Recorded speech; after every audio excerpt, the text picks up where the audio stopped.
नमस्कार दोस्तों, जय श्री राम। स्वागत है आप सभी का हमारी यूट्यूब चैनल में। आज हम बात करेंगे सिंह राशि के जातकों के बारे में। दोस्तों, आपके घर का आध्यात्मिक सुरक्षा कवच धीरे धीरे कमजोर पड़ चुका है। पुराने समय में सुबह उठते ही कुल देवी को याद किया जाता था, घर में दीपक जलाया जाता था, आंख में पवित्रता रहती थी, बड़े बुजुर्गों के आशीर्वाद को सबसे बड़ी शक्ति माना जाता था। लेकिन आज घर बड़े हो गए, शांति छोटी हो गई, रिश्ते दिखावे के रह गए, श्रद्धा केवल त्योहारों तक सीमित हो गई।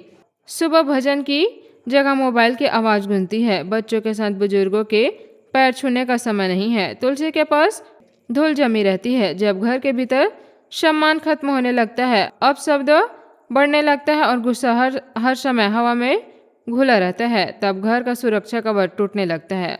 और जिस घर का सुरक्षा कवच कमजोर पड़ता है, वहाँ नकारात्मक ऊर्जा बहुत जल्दी प्रवेश करती है। यही कारण है कि आप अचानक मानसिक तनाव में घिरे हैं, बिना वजह लड़ाई बढ़ रही है, भाग्य रुका हुआ है महसूस हो रहा है। और सबसे खतरनाक बात यह है, यह सब कोई बाहर से नहीं कर रहा है, यह वही एस नाम वाली औरत कर रही है जो आपके परिवार में सबसे करीब है। वह आपकी हर छोटी बड़ी खबर पर नजर रखती है।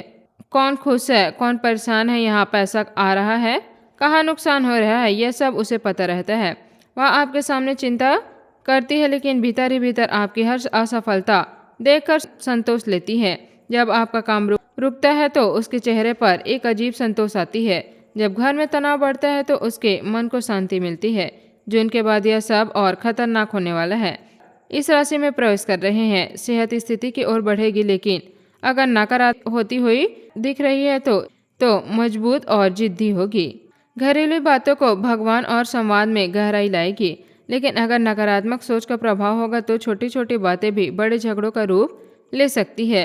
सबसे महत्वपूर्ण उच्च का गुरु में पहले से विराजमान और शुक्र उसके साथ जुड़कर जून के अंत से जुलाई की शुरुआत तक एक ऐसा दुर्बल योग बन रहा है जो भावनात्मक परछाई, पारिवारिक सुख, धन, लक्ष्मी और घर की सुरक्षा के लिए अत्यंत शक्तिशाली है। यह योग आपके जीवन में बड़े अवसर, अचानक मदद और भावनात्मक शांति ला सकती है।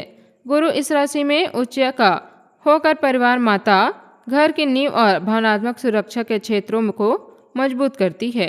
आपके कर्मों में आखिरी क्षण पर रुकावटें पैदा कर सकती है। दोस्तों, डरने की जरूरत नहीं है, लेकिन समझने की जरूरत है। जिन दिन आपके अपने मन से डर निकाल दिया, उसी दिन उसकी नकारात्मक कमजोरी पड़ने लगेगी। अब समय आ गया है कि आप अपने घर की ऊर्जा को बदलें।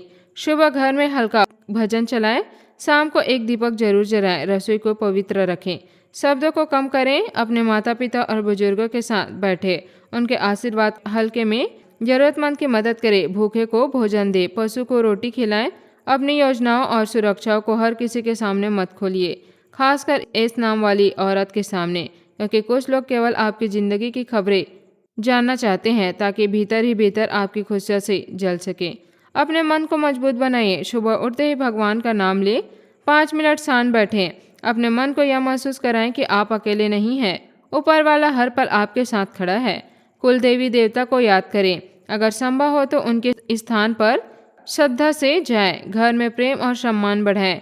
जून जुलाई का यह शक्तिशाली योग आपके जीवन में फिर से नए अवसर ला सकते हैं। जो काम रुके हुए थे उनकी गति आ सकती है। जिन रिश्तों में दूरी आई थी वही सुधार दिखाई दे सकता है, लेकिन इसके लिए सबसे जरूरी है कि आप अपने मन को स्थिर रखें, जल्दबाजी में कोई फैसला ना लें, हर किसी पर तुरंत भरोसा ना करें और सबसे बड़ी बात, अपनी खुशियों को हर किसी के सामने खोलकर न रखें। दोस्तों, याद रखना, जिंदगी में सबसे बड़ी जीत तभी होती है जब इंसान बिना शोर किए आगे बढ़ना चाहता है। जिस इंसान का विश्वास मजबूत होता है, जिसका आत्मविश्वास जिद होता है और जिसका मन भगवान पर सच्ची श्रद्धा रखता है, उसे गिराना इतना आसान नहीं होता। जब वह समय आ चुका है, जून के बाद जो कुछ होने वाला है वह आपकी जिंदगी की सबसे बड़ी सच्चाई साबित हो सकती है। अगर आपने अभी इस नाम वाली औरत की नज़र और प्रभाव को कमजोर नहीं किया तो जून जुलाई का दुर्बल गुरु शुक्र योग आपके लिए वरदान की बजाय सबसे बड़ी चुनौती बन सकती है। लेकिन अगर आपने अपने घर की ऊर्जा को मजबूत किया, अपनी श्रद्धा को वापस लाया, अपने मन को स्थिर रखा और इस सब नकारात्मक चेहरों समझदारी से दूरी बनाई, तो यही योग आपके जीवन में शाम को पीपल के वृक्ष के पास सरसों के तेल का दीपक जलाएं और गाय को रोटी खिलाएं। आज का शुभ अंक है 7। आज का शुभ रंग है नीला। जय बजरंगबली, धन्यवाद। आपका दिन शुभ हो।